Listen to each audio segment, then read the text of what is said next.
자식과 멀어진 지금 부모가 진짜 해야 할 단 한 가지가 무엇인지 알고 계십니까? 안녕하세요. 인생고개입니다. 이 시간은 자식과 멀어져 마음이 아프신 부모님들을 위한 시간입니다. 우리는 평생 자식을 위해 살았습니다. 돈도 시간도 마음도 모두 자식에게 주었습니다. 자식 얼굴을 보기도 힘들고 말 한마디 건네는 것도 조심스러워집니다. 자식과 사이가 멀어졌을 때 부모로서 무엇을 해야 할까요? 오늘 그 이야기를 함께 나눠보겠습니다. 많은 부모님들은 이렇게 말합니다. 나는 자식 때린 적도 없고 지 해달라는 거 뭐든지 다 해주고 살았다.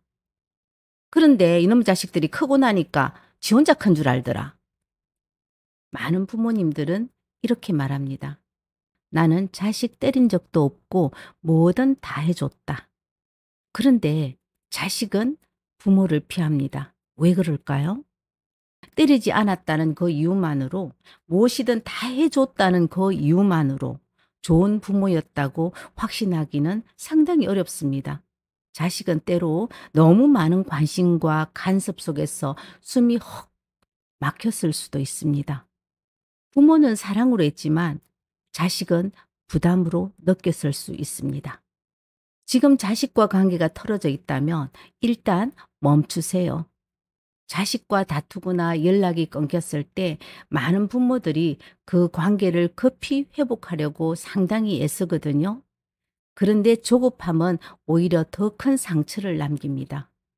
이럴 땐 일단 멈추는 게 최우선입니다. 억지로 붙잡으려 하지 말고 더 나빠지지 않도록 조심스럽게 거리를 두는 것, 그것이 첫 번째 단계입니다. 우리가 흔히 이렇게 말을 하잖아요. 사랑받고 싶은 쪽이 약자다. 그러니까 부모는 늘 자식의 약점을 걱정하고 돌봐주고 도와주며 살아왔습니다. 하지만 정작 관계가 틀어지면 사랑받고 싶어하는 쪽은 오히려 부모들이 더 많습니다. 자식은 연락을 끊고도 자기 삶에 집중하며 살아갑니다. 그러나 부모는 점점 외로워지고 자식이 전부가 됩니다. 제 지인이 이렇게 말을 하더라고요. 저놈의 자식은 한번 얼굴 좀 보자 그러면 맨날 바쁘다고 저렇게 전화도 한 번 안 하고 직구적이 한 번 오지도 안 하더라. 그런데 내가 카톡 보니까 프로필 사진은 첫날 만날 지 친구들하고 여행 가서 사진 찍어갖고 올리고 하는데 그 시간은 있고 아이고 부모인데 올 시간은 없는 모양이더라. 그렇지만 부모는 알고도 속고 모르고도 속습니다. 이럴 땐 일단 멈추는 게 우선입니다. 억지로 붙잡으려 하지 말고 더 나빠지지 않도록 조심스럽게 거리를 두는 것이 첫 번째입니다. 억울하고 슬퍼도 먼저 손 내미는 사람이 결국 약자라는 사실을 받아들여야 합니다. 우리가 자식에게 잘못한 건 없어도 먼저 사과해야 할 때가 있습니다. 내가 니인데 뭘 잘못했는데 말이나 좀 해봐라. 엄마는 아무리 생각해봐도 내가 니인데 잘못한 거는 없는 것 같다.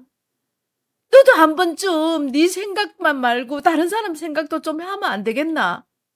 이렇게 잘못한 게 없다고 하면서도 자식에게 다시 다가가고 싶은 마음이 있다면 때로는 이유 없는 미안함을 전할 수 있어야 합니다. 엄마가 요즘 네가 많이 보고 싶다.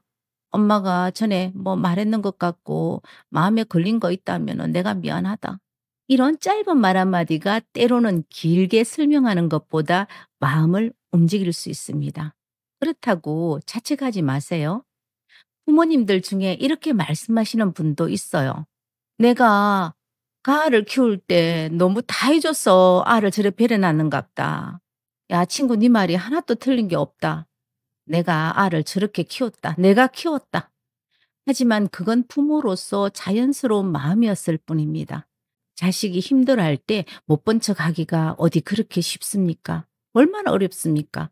그때그때 도와주고 싶고 그때그때 주고 싶고 그 마음은 잘못이 아닙니다. 부모들은 항상 자식에게 해줄 때 기준을 정해놓고 행동을 하라고 하지만 사실 부모가 자식에게 해주는데 그 기준이 어떻게 정할 수가 있겠습니까? 그때그때 상황에 따라 결정하는 게 맞겠죠. 어떤 때는 해주고 어떤 때는 안 해주고 부모의 마음은 늘 흔들립니다. 그런데 그걸 버릇을 잘못 들였다라고 후회할 필요는 없습니다. 대신 지금의 내 상황과 여건에 맞게 판단하셔야 됩니다. 딱 하나, 진짜 노후가 위험한 상황이면 절대 무리하지 마십시오. 자식에게 외면당한 느낌, 그 소외감, 그건 곧 내 마음과 몸이 약해졌다는 신호일 수가 있거든요. 아이고, 예전에는 안 그랬는데 요새에 따라 왜 이렇게 외롭고 섭섭한 감정이 자꾸 드는지, 내가 늙었나, 내 삶의 균형이 깨졌다는 표시입니다. 이럴 때 자식 탓보다는 내가 다시 회복하는 방법을 찾아야 합니다. 연락이 끊긴 자식에게 억지로 문자나 전화를 하지 마세요. 밥 묻나? 라는 말조차 때로는 자식에게 간섭으로 느껴질 수가 있습니다. 그러나 관계의 끈은 놓지 마십시오. 또 짧은 문자, 가끔 보내는 선물, 이런 작은 행동들이 관계를 이어주는 고리가 될 것입니다. 때로는 선물은 말보다 강할 수가 있습니다. 말로 위로하고 싶어도 요즘 자식들은 말에 상처받고 오해하기가 쉽거든요. 이럴 때 커피 쿠폰 하나가 오히려 마음을 전하는데 효과적일 수가 있습니다. 내가 더 이상 말로 설득할 수 없다면 작은 정성으로 끈을 이어가 보십시오. 자식이 결혼하면 그 사람은 이제 다른 가정을 가진 독립된 사람입니다. 자식의 그 배우자와 갈등이 심해지면 안 됩니다.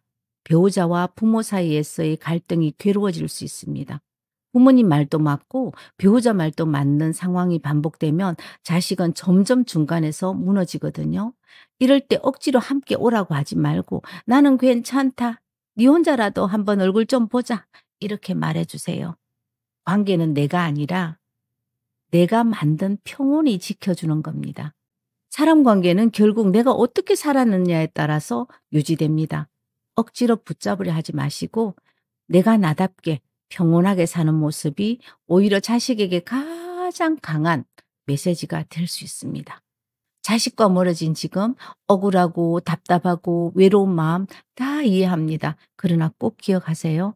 관계를 잇는 방법은 거창하지 않습니다. 내가 무너지지 않고 잘 살아가는 것. 그게 자식에게 줄 수 있는 가장 깊은 위로이자 언젠가 다시 다가올 수 있는 여지를 남기는 길입니다. 오늘 하루도 고생 많으셨습니다. 인생고개 여러분들은 혼자가 아닙니다. 감사합니다. 사랑하는 내 딸아, 오늘은 그냥 내 이름을 불러보고 싶었어. 우리는 어디서부터 잘못된 걸까?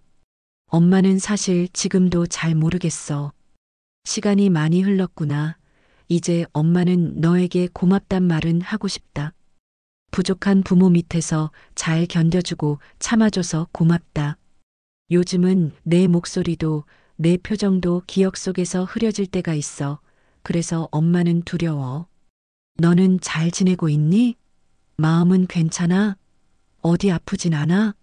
휴대폰을 꺼내 들었다. 결국은 그냥 꺼버리기도 해. 사랑하는 내 딸아, 언젠가 내 마음이 편해지는 날이 오면 언제든지 돌아와줘. 엄마는 그때 그 자리에서 그대로 널 기다리고 있을게.